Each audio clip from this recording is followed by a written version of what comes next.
A mountain does not negotiate, and neither does a bomb built by people who thought about nothing else for 15 years. That's really the whole story here. On one side of this standoff, a nation buried its most sensitive nuclear program under roughly 300 feet of solid rock, betting that depth alone would put it beyond the reach of any weapon on Earth. On the other side, a small team of American engineers spent over a decade building a single machine with one job: prove that bet wrong. This is the story of Fordow and of the GBU-57 Massive Ordnance Penetrator, and of what happened when Granite finally met engineering on a night in June 2025 that's still being argued about in Washington and Tehran more than a year later. To understand why Iran trusted a mountain in the first place, you have to go back further than Fordow itself. Israel destroyed Iraq's Osirak nuclear reactor in a single airstrike in 1981. It did the same to a suspected Syrian reactor in 2007. Iranian planners studied both events closely, and the lesson they drew was uncomfortably simple. Any facility built where a bomber can see it will eventually get destroyed by one, no matter how well it's guarded on the ground. So Iran restructured its entire nuclear strategy. Instead of concentrating everything in one vulnerable location, it spread the program across multiple sites, and it buried the most sensitive one, an enrichment facility near the holy city of Qom, deep inside a mountain. That site is Fordow. It sits roughly 100 kilometers southwest of Tehran, construction beginning quietly sometime in the early 2000s as part of what was internally codenamed the Al-Ghadir program.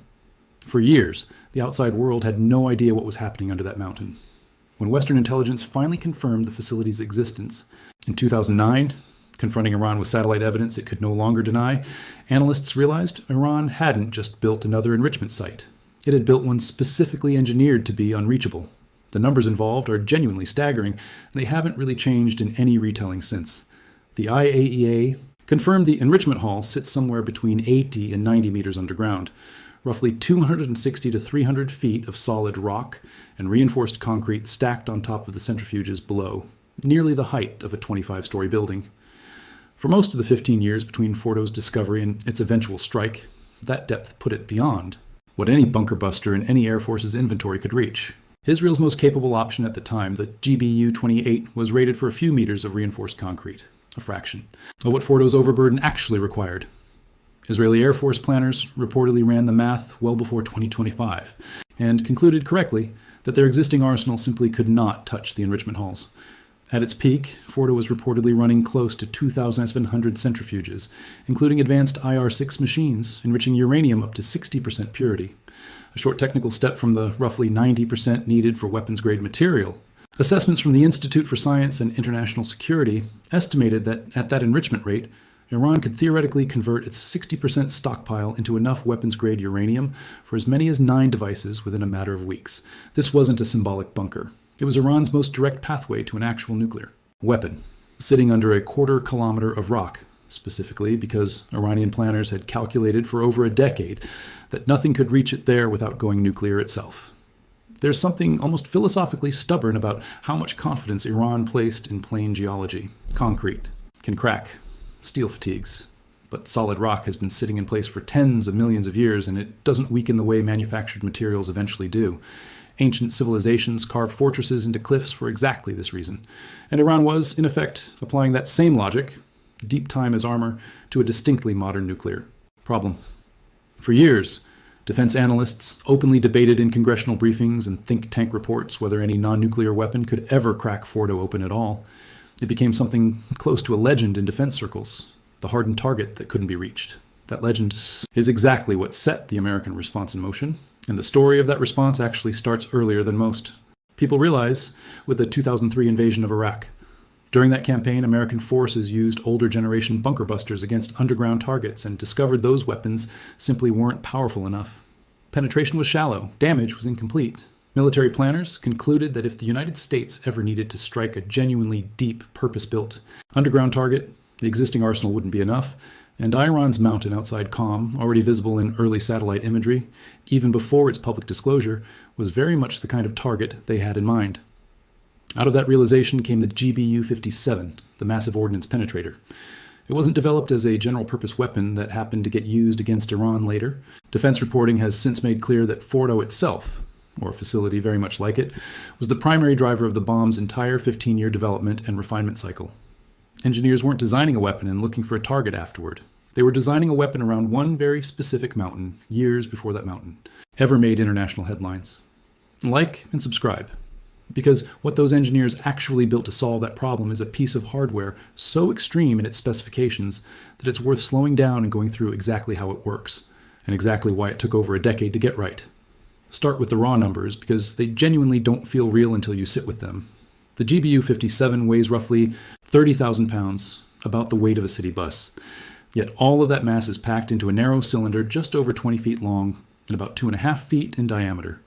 Because of that size, exactly one aircraft on the planet can carry it. The B-2 Spirit stealth bomber, and even the B-2 can only manage 2 per sortie, tucked into an internal bay to preserve the airframe's radar-evading shape. Released from altitudes near 50,000 feet, the bomb uses guided fins to steer itself down, reaching speeds analysts estimate exceeds 760 miles per hour by impact, faster than the speed of sound. At that velocity, it delivers somewhere between 800 and 900 megajoules of kinetic energy on contact, a force roughly comparable to a large commercial aircraft striking the ground, except concentrated into a single narrow point rather than spread across a wide impact zone. That concentration is the entire trick. It's what lets the bomb punch through material that would stop almost anything else built before it. Once inside, a delayed fuse, engineered to count depth rather than trigger on first. Contact. Waits until the weapon is driven to a calculated point before detonating its roughly 5,000 plus pounds of high explosive underground. The idea, as engineers have described it, is almost elegant in how brutal it is. Instead of blowing a hole through a mountain from above, the bomb becomes a controlled, localized earthquake at precisely the depth where it does the most damage. Getting there took far more than just packing in more explosive. A bomb too heavy can't be carried by available aircraft. One that penetrates too aggressively can detonate before reaching its intended depth, wasting its force near the surface. One that penetrates too slowly loses momentum in the surrounding rock before reaching the target at all. Every dimension of the weapon, its casing alloy, its nose shape, its fuse timing, even the ideal impact angle, had to be balanced through years of physical testing. Because the casing needed to survive slamming into solid rock at supersonic speed without shattering, while staying light enough for a B-2 to carry 2 of them across thousands of miles. That balancing act is why the program stretched across more than a decade after its early 2000s origins, entering service around 2011 and undergoing further fuse upgrades, the Large Penetrator Smart Fuse modification, validated between 2020 and 2024. According to accounts later given at Pentagon briefings, the officers and engineers assigned to this program studied Fordow's geology in obsessive detail for years, tracking satellite images of the mountain's excavation, cataloging construction materials moving in and rock moving out, mapping the ventilation shafts and electrical infrastructure. Officials who later spoke publicly described it as something this small team thought about constantly for over a decade before ever getting the order to use it. That order came in June 2025, days after Israel had already launched its own strikes on Iranian nuclear and military sites in what's now remembered as the 12-Day War. On the night of June 21st into June 22nd, President Trump announced the United States had joined the campaign, directly, striking 3 of Iran's most significant nuclear sites in one coordinated operation the Pentagon named Operation Midnight Hammer. 7 B-2 Spirit bombers took part, each carrying 2 GBU-57s, flying roughly 12,000 kilometers from Whiteman Air Force Base in Missouri with multiple aerial refuelings along the way. In total, more than 125 supporting aircraft were involved. Stealth bombers, fighter escorts, tankers, electronic warfare, and surveillance planes, making it, by several accounts, the longest and largest B-2 combat mission in American history. 12 of the 14 bombs were concentrated on Fordow. The remaining 2 struck the underground sections of Natanz. A third site, Isfahan, was hit separately by Tomahawk cruise missiles launched from a submerged U.S. Navy submarine, since its key facilities sat above ground rather than buried in rock. The tactical approach at Fordow specifically targeted the facility's 2 main ventilation shafts, the structural weak point of any deeply buried complex, the one place where the mountain's surface connects directly to the enrichment halls beneath it.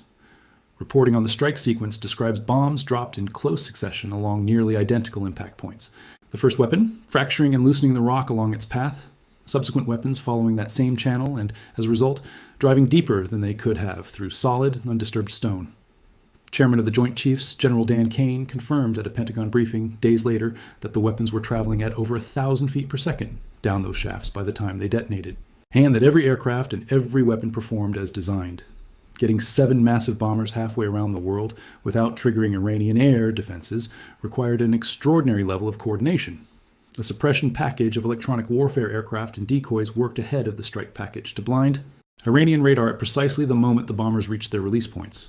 Officials later said the mission was completed without any meaningful response from Iran's air defense network. In the immediate aftermath, the language from Washington was unambiguous. President Trump described the 3 sites as completely and totally destroyed.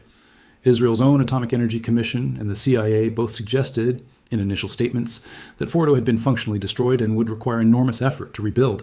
For a moment, it looked like 15 years of obsessive engineering had delivered exactly the outcome it was built for. Like and subscribe, because what happened in the days immediately after that triumphant messaging, a leaked internal assessment that directly contradicted it, is where this story stops being a straightforward victory narrative and turns into one of the more genuinely contested intelligence disputes of the entire conflict. The celebration didn't last long. Within days of Operation Midnight Hammer, a preliminary battle damage assessment, reportedly compiled by the Defense Intelligence Agency, began circulating that told a noticeably more cautious story than the public messaging coming out of the White House. That assessment suggested the strikes may not have destroyed Fordow's centrifuge program outright, but instead set it back by a matter of months rather than permanently ending it, a conclusion that directly contradicted the completely and totally destroyed language used publicly just days earlier. The administration pushed back hard, while acknowledging the underlying intelligence itself remained genuinely inconclusive.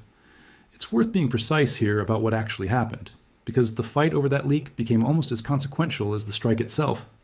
CIA Director John Ratcliffe later told lawmakers the agency's own assessment, based on a broader range of sources than the initial DIA snapshot, indicated Iran's program had been set back by years, not months. And IAEA Director General Rafael Grossi separately confirmed that nearly all of Fordow's sensitive enrichment equipment had been destroyed or rendered inoperable. So even within Washington's own institutions, this wasn't a single clean verdict. It was a genuine ongoing argument about how much a bomb can actually prove when nobody can walk into the mountain to check. Independent geologists and physicists added another layer of complication to that argument, and their explanation is genuinely worth understanding because it reframes the entire premise of bunker-busting warfare. The GBU-57's actual penetration depth depends enormously on exactly what kind of material it's punching through. The official 200-foot figure the Air Force publishes is calculated against standard 5,000 psi reinforced concrete, not the variable density rock actually present at a given mountain. Some outside analysts modeling the physics against harder rock types concluded that in sufficiently strong stone, the bomb's real-world penetration could fall dramatically short of the advertised figure, potentially only a fraction of it, nowhere close to bridging an 80 to 90 meter gap on its own. And that's where the argument takes its most interesting turn. Researchers who've studied underground facility physics for decades point out something almost darkly funny about this entire arms race. When a country digs deeper to escape a bomb and its adversary builds a bigger bomb to reach that new depth, the cheapest and easiest countermeasure available to the country underground is simply to dig a little further down. A widely cited 2005 academic study on hardened target defense put the asymmetry in blunt economic terms. It is fundamentally cheaper to add another few dozen meters of rock overhead than it is to engineer a weapon capable of reliably punching through that same additional distance. In the long-running contest between shovels and bombs, the shovel usually wins on cost alone, even when the bomb wins on any single night. That's not just an academic point. It directly connects to how the two governments each described what actually happened at Fordow afterward. Iranian officials gave an account that diverged sharply from Washington's. Advisors connected to Iran's parliament claimed the strikes, while significant, caused no irreversible damage, and stated that key equipment and enriched material had been evacuated from all 3 sites in the days before the operation, implying Iranian intelligence had anticipated the strike window. Iran's nuclear agency also stated that radiation monitoring near the affected sites showed no signs of contamination, aiming to reassure nearby communities. And in a genuinely significant political response, Iran's parliament moved to suspend cooperation with the International Atomic Energy Agency almost immediately afterward, cutting off the very inspection mechanism the international community relies on to verify what actually happened underground. That suspension is a crucial detail, because it means the world still doesn't have fully independent, on-the-ground confirmation of Fordow's condition well over a year later. Everything anyone knows, American, Israeli, or Iranian, comes from satellite imagery, signals intelligence, and the public statements of interested parties. The material question matters more than the crater question in the end. Iran's most valuable nuclear asset was never really the physical building. It was the enriched uranium stockpile itself. Some of it reportedly stored at Fordow and other portions distributed across additional sites, consistent with the same don't put everything in one basket logic that led Iran to spread its program out in the first place. If Iranian officials really did relocate key material before the strike, as several advisors have claimed, then the physical condition of the mountain, however severe the damage, may simply matter less than the initial celebratory headlines assumed. That's precisely the caveat serious non-proliferation analysts kept raising throughout the following year. Destroying a facility doesn't erase scientific knowledge, trained personnel, or technical expertise. Assessments from groups like the Carnegie Endowment estimated the strikes had likely set Iran's broader program back somewhere between 1 and 2 years. A real, meaningful delay, but not the permanent solution the initial messaging implied. And this is where the story stops being purely about Fordow and starts being about every hardened facility Iran has ever built. Because while the world spent the second half of 2025 debating exactly how many months or years Fordow had bought, Iran had already spent over 2 decades building something far more ambitious in a different mountain range entirely.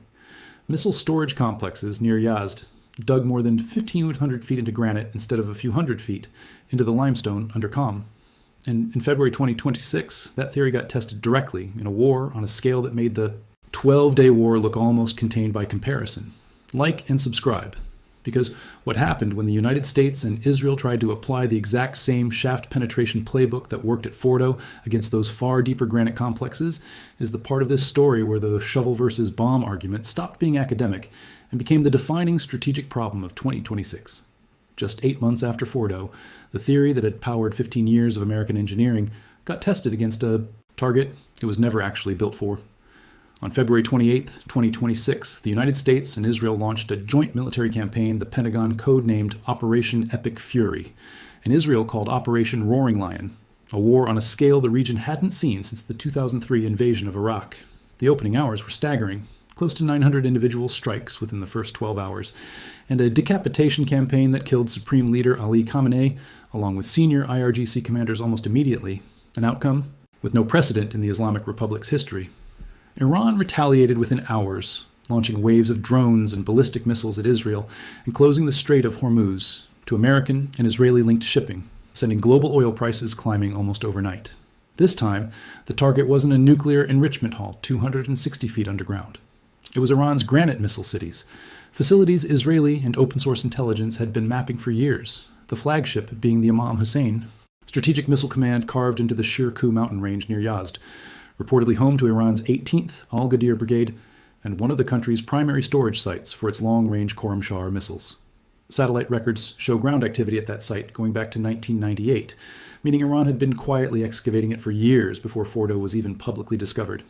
And unlike Fordow's 260 to 300 feet, multiple independent assessments, including reporting compiled by Iran International's Satellite Imagery Analysis and by the Soufan Center, put this complex at more than 1,500 feet into solid granite, roughly 6 times deeper than the facility the GBU-57 was originally engineered to solve. Reporting on the site describes the surrounding stone as Shirkuh granite, with compressive strength estimates running as high as 25,000 to 40,000 pounds per square inch, compared to the roughly 5,000 psi standard the Air Force uses when publishing the GBU-57's official penetration figures. That gap isn't incremental. If the shovel versus bomb logic held true at Fordow's 90 meters, it holds exponentially truer at 500 meters of much harder rock, and Iran had spent decades effectively proving that same economic argument geologists raised about Fordow, just applied at a far larger scale.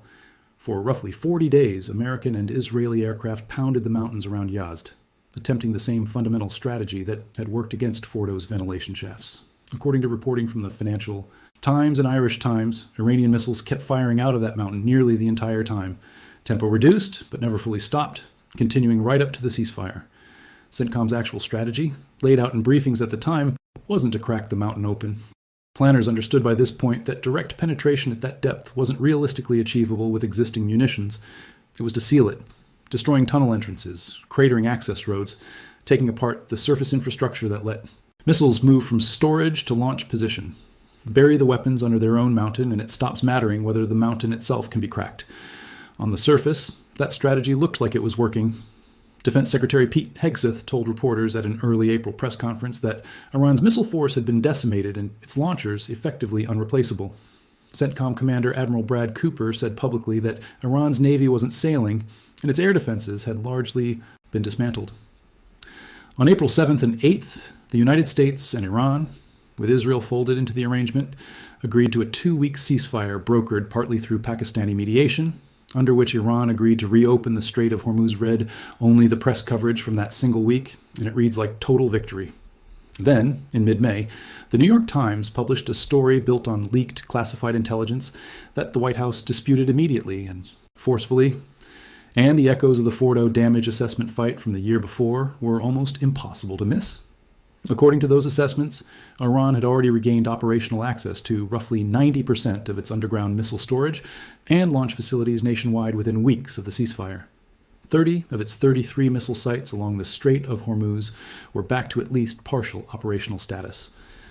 Iran had retained close to 70% of its pre-war missile stockpile and somewhere between 70 and 75% of its mobile launchers, figures independently corroborated within days by both the Washington Post and the Wall Street Journal, citing separate sourcing chains. Experts consulted by CNN estimated Iran likely still held around 1,000 missiles inside its deepest underground sites, the tier that had sustained essentially no direct structural damage because nothing dropped on it during the entire war had actually been capable of reaching that far into granite. The mechanism behind that recovery was almost insultingly simple, and it's the exact same principle the geologists had warned about after Fordow. Sealing an entrance and destroying a facility are two entirely different achievements, and only one of them requires a stealth bomber. Satellite imagery gathered by CNN in the weeks following the ceasefire showed bulldozers, front-end loaders, and dump trucks actively clearing rubble at underground bases near Khomeini and Desful. At several sites, roads cratered. By precision, American munitions had been fully repaved within weeks. By the time CNN's investigation published at the end of May, Iran had reopened 50 of the 69 tunnel entrances struck during the war across 18 separate facilities inside roughly 7 weeks of the fighting ending. Sam Lair, a research associate at the James Martin Center for Nonproliferation Studies, who tracks Iran's missile program, made the point to CNN that ties this entire story together. The U.S. military is genuinely excellent at delivering tactical wins like this one, but a tactical win without an achievable long-term theory of victory can still end up being a strategic failure. There's also a quieter postscript that connects directly back to Fordow's own aftermath. In February 2026, Iranian Foreign Minister Abbas Araghchi told the IAEA that unexploded American munitions, potentially including at least one GBU-57 that failed to detonate during Midnight Hammer, remained physically embedded at the struck nuclear sites. A claim that expanded by late April into IRGC statements that more than 15 unexploded American munitions, including a reportedly intact MOP, had been recovered and handed to Iranian technical and research units for study. Analysts have drawn the obvious parallel to Iran's 2011 recovery of a downed American RQ-170 stealth drone, which eventually seeded a domestic stealth drone program. Whether or not any of that translates into a genuine capability, Upgrade, the Center for Strategic and International Studies, has tracked continued excavation at a site nicknamed Pickaxe Mountain, south of Natanz, reportedly being dug to a depth specifically calculated using Iran's own understanding of the GBU-57's real-world limits, to sit below where it can ever reach. So where does that leave the actual comparison this whole story is built around? Granite versus engineering? On June 14th, mediators announced a memorandum of understanding intended to formally end the broader conflict within 60 days, signed by President Trump and Iranian President Masoud Pezeshkian on June 17th. And by early July, ceasefire monitoring reports showed stretches of days without new direct kinetic exchanges, of fragile, negotiated quiet, not a resolved war. Fordow proved something real. When the target sits at a few hundred feet in rock that GBU-57 was specifically engineered against, and when the strike is backed by 15 years of obsessive planning, American engineering can force a result serious enough that Iran suspended IAEA cooperation, rather than let inspectors confirm exactly how bad it was. But Yazd proved the opposite lesson less than a year later. At almost the same time, the Pentagon's own procurement documents confirmed the GBU-57 stockpile sat at somewhere between 6 and 15 bombs after Midnight Hammer, with the next shipment not arriving until January 2028 at the earliest. Iran trusted Granite. America trusted engineers. And the honest answer, after watching both bets get tested in the same 18-month window, is that neither side won outright. Fordow shows what 15 years of focused engineering can do to a mountain that's a few hundred feet deep. Yazd shows what 2 decades of patient excavation can do to outrun even the best bomb America has ever built. The real lesson, sitting underneath both of these mountains, isn't that one side was right and the other was wrong. It's that, in this particular arms race, depth is still cheaper to buy than penetration is to build. And until that math changes, this standoff isn't ending. It's just moving to whichever mountain digs deepest next.